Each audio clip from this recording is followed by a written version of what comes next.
Este 1 de julio del 2012 votarás por percepción o por razón. Soy un ciudadano mexicano y me pregunto, ¿votaré por un cambio o daré continuidad al gobierno? Tengo 40 años, casado, 2 hijos, pago impuestos y voy a votar. No milito en ningún partido. Lo unánime es que todos queremos lo mejor para México, pero no se vale usar frases como: yo creo económicamente que estamos muy mal. La violencia está como nunca antes. No hay progreso en el país. Hay muchos pobres sin empleo, sin tener argumentos, solo percepciones. Tal vez seré simplista, pero las encuestas de opinión se basan en 2 indicadores de molestia en la población. 1, la violencia. 2, la economía. Según consulta Mitofsky, a lo largo del año ha variado la preocupación de la población por los 2 temas. La violencia a veces está en 51% o 49% y la economía por igual. Veamos primero la economía.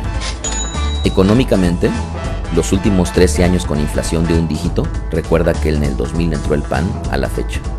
De mis 40 años, gran parte de mi vida he vivido con inflaciones bárbaras. Solo estos últimos 13 años no. Inflación año por año desde los 80s.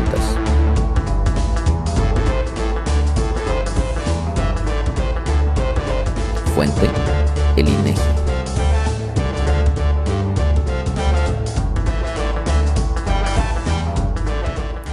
Del 2000 al 2010 se redujo en un 23% la pobreza.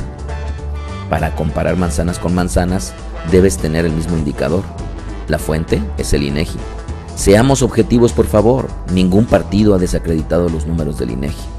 Recuerda que se trata de argumentos y no percepciones. Hemos vivido desde el 2008 la peor crisis mundial de los últimos 80 años. La penúltima crisis mundial fue la Gran Depresión en 1929, la cual arrastró a todo el mundo. Esta crisis no ha sido diferente y México se ha mantenido en pie. Ok, se vale que no lo creas. Ahí te van unas cifras. Hoy tenemos 4.9 de desempleados en México. Sí, es mucho. Pero ¿comparado contra quién? España 24.1, Francia 10, Italia 9.8, Alemania 5.6. De desempleo, recuerda, México 5.9. Ok, vale, no me creas. Fuente, periódico La Razón, jueves 3 de mayo 2012. Si naciste antes de los 80s, ¿recuerdas cuando pequeño no era común conocer a mucha gente que estrenaba auto? ¿Verdad que hoy es más común conocer a gente que estrena auto? Ok, vale, me equivoco. Pregunta a tu madre cuántos amigos en tu infancia tuvieron autos nuevos.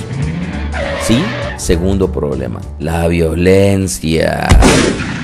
Ok, pongámonos serios. Por sentimiento no podemos elegir a un gobierno, ¿verdad? Sino que debe de ser con argumentos. Hay 2 estrategias que siguen los países. 1, dar frente al narcotráfico. 2, no hacer nada. México le ha dado frente al narcotráfico. ¿Sabías que México tiene 28 muertos por cada 100,000 habitantes? Mucho, ¿no? Pero ¿comparado con quién? Venezuela, con todo y Chávez, no le ha dado frente al narcotráfico. 57 homicidios por cada 100,000 habitantes en Venezuela. Ok, México está muy mal por la violencia. Pregunto nuevamente, ¿comparado con quién? Veamos ahora cifras de países en nuestro continente de cómo se ha incrementado la violencia. 86 Honduras, 70 Guatemala, 57 Venezuela, más del 50% Puerto Rico siendo una colonia de Estados Unidos, 34 Colombia, 23 Brasil, por supuesto homicidios por cada 100,000 habitantes, recuerda que México 28. Ok, este es el panorama de homicidios en el mundo del año 2010.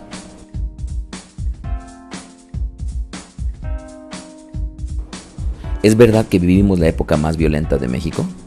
Veamos las tasas de violencia en México de 1930 al 2010. Fuente, el INEGI. Puede ser discutida la estrategia del gobierno, pero 60,000 muertos sí, aunque la mayoría implicados en el narcotráfico. Por supuesto que hay inocentes. Resultados: un director de la Policía Federal encarcelado por su involucramiento, un ex subprocurador a la cárcel, 22 de los 37 líderes más buscados ahora ya están en la cárcel, más de 200 líderes locales encarcelados, Más de 600 aviones incautados en el sexenio. Otras vertientes, EU no ha querido hacer nada en cuanto al lavado del dinero, a pesar de la petición del gobierno mexicano. En 2005 expiró en Estados Unidos la ley que prohibía la venta de armas, lo que ha provocado un incremento de la violencia en el mundo, pero sobre todo en el continente. México ha pedido que se prohíba su venta. ¿Sabías que tenemos en México más de 1,500 grupos policíacos, municipales, estatales, federales? Imposible luchar contra el narco sin involucrar a la milicia, ¿o no? La escalada de violencia está acorde con la debilidad del gobierno. En Estados Unidos el narcotráfico no pelea con Sansón a las patadas. Pero eso sí, pensar que el presidente gobierna y manda a las más de 1,500 corporaciones es ignorar la realidad de que los estados son autónomos. Observa cómo está distribuido el poder y la afiliación política del gobernador. ¿De verdad el presidente Calderón gobierna México? ¿Eso parece? 5 de las ciudades más violentas del mundo están en México, fuente CNN. Ajá, ¿y por quién? Las 10 ciudades más violentas en el mundo: 1, San Pedro Sula, Honduras; 2, Ciudad Juárez, México; 3, Maceió, Brasil; 4, Acapulco, México; 5, Distrito Central, Honduras; 6, Caracas, Venezuela; 7, Torreón, México; 8, Chihuahua, México; 9, Durango, México; 10, Belém, Brasil. Ok, ¿y qué partido gobierna en estas entidades? Ciudad Juárez, PRI; Acapulco, PRD; Torreón, PRI; Chihuahua, PRI; Durango, PRI. ¿Y tú eres de los que piensan que la violencia es ocasionada por la pobreza? Respetable, pero la Universidad de California ha estudiado el fenómeno por años en Brasil, Colombia y México.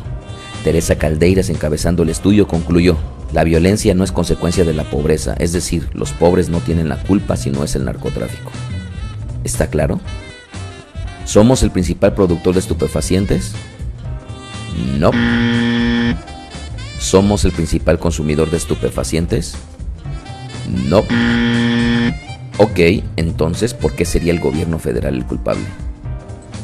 Datos del PRI en el poder. Acabas de leer que 5 de las ciudades más violentas quien las gobierna es el PRI, en 4 de ellas, ¿o no? Ciudad Juárez, PRI; Torreón, PRI; Chihuahua, PRI; Durango, PRI. Ahora te recuerdo las cifras de inflación de las últimas 3 décadas en México. Fuente: el INEGI. Veamos nuevamente en forma gráfica quién gobierna el país.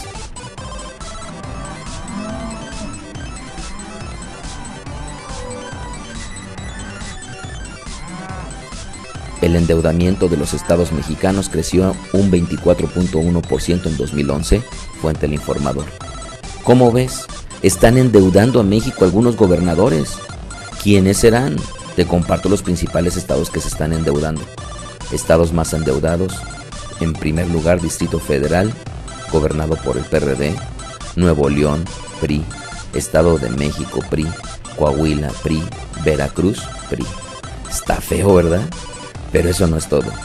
Estados con mayor crecimiento de su deuda: Zacatecas creció en un 443% en comparación con ellos mismos en el año 2010, gobernado por el PRI. Coahuila, 341% respecto al 2010, gobernados por el PRI. Una más antes de decir gracias al PRI. Devaluaciones de sexenios del PRI: Lázaro Cárdenas, fin de sexenio 1940, inflación 40%, devaluación 34%. Miguel Alemán Valdés, terminó en el 52, inflación 75, devaluación 78. Adolfo Ruiz Cortines, terminó en el 58, inflación 41, devaluación 44. Luis Echeverría Álvarez, 1976, inflación 126, devaluación 22. José López Portillo, 1982, inflación 417, devaluación 866. Miguel de la Madrid, 1988, inflación 4030%, devaluación 1442. Carlos Salinas de Gortari, 1994, inflación 141, devaluación 58%. Ernesto Zedillo Ponce, 2000, inflación 225%, devaluación 173, fuentes INEGI, Banjico y el SAT. Sí, que regrese el PRI. Algunos datos del sexenio del presidente Calderón: más carreteras que los 2 sexenios anteriores y más que en toda la historia de México. En el 2000, 9.7% de la población tenía acceso a crédito a vivienda, En el 2011, el 21% de la población tenía acceso a créditos con viviendas. En 1986 la deuda externa era el 60% del Producto Interno Bruto. En 2011 era solo el 9% y tenemos las mayores reservas federales de la historia. 2 veces más inversión a Pemex más que en toda la historia. La educación no está como se quisiera, pero ahora se concursan todas las plazas en lugar de la herencia de antes. Carlos Loret lo evidenció, hace falta mucho por hacer. Pero de la prueba mundial de matemáticas PISA para chicos de 15 años, México sacó 383 puntos y fue el país que más avanzó a nivel mundial. Hay que conocer que la nómina magisterial se maneja estatalmente y aunque se ha impuesto examen de calidad a los maestros, hay estados como Oaxaca, que gobierna Convergencia, que se han opuesto a ello y asimismo a que las plazas se concursen. Van 113,000 plazas concursadas en los últimos 4 años. De los 112 millones que somos, en este sexenio se añadieron 65 millones de personas, llegando a ser 106 millones de mexicanos con seguridad social. Coincido contigo que hace falta mucho por hacer. Una reforma energética, una reforma laboral, una reforma hacendaria, un impuesto al consumo para que todos paguemos, pero lo más importante, tu compromiso ciudadano. Una pregunta. ¿Sabes cuáles son tus derechos y obligaciones como ciudadano mexicano? Según el artículo 35 constitucional, tus prerrogativas o derechos ciudadanos son: 1. El voto. 2. Derecho de asociación de participación política. 3. Derecho a ser votado. 4. Tomar armas para defender el país. 5. Derechos de petición o que nuestras necesidades sean escuchadas. Según el artículo 35 constitucional, tus obligaciones como ciudadanos son: 1. Inscribirse en el registro ciudadano, es decir, sacar tu credencial para votar. 2. Alistarse en la Guardia Nacional. 3.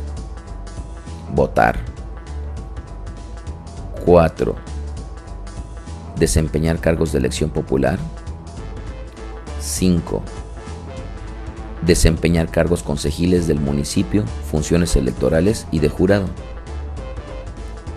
Y los políticos han hecho lo que ellos han querido. ¿Y tú? Deja de lado tu apatía. Exige que cumpla tu diputado local. Conoce tus obligaciones y ejerce tus derechos. No te dejes llevar por percepciones. Vota basándote en la razón. Este 1 de julio, ¿votarás por percepción o por razón?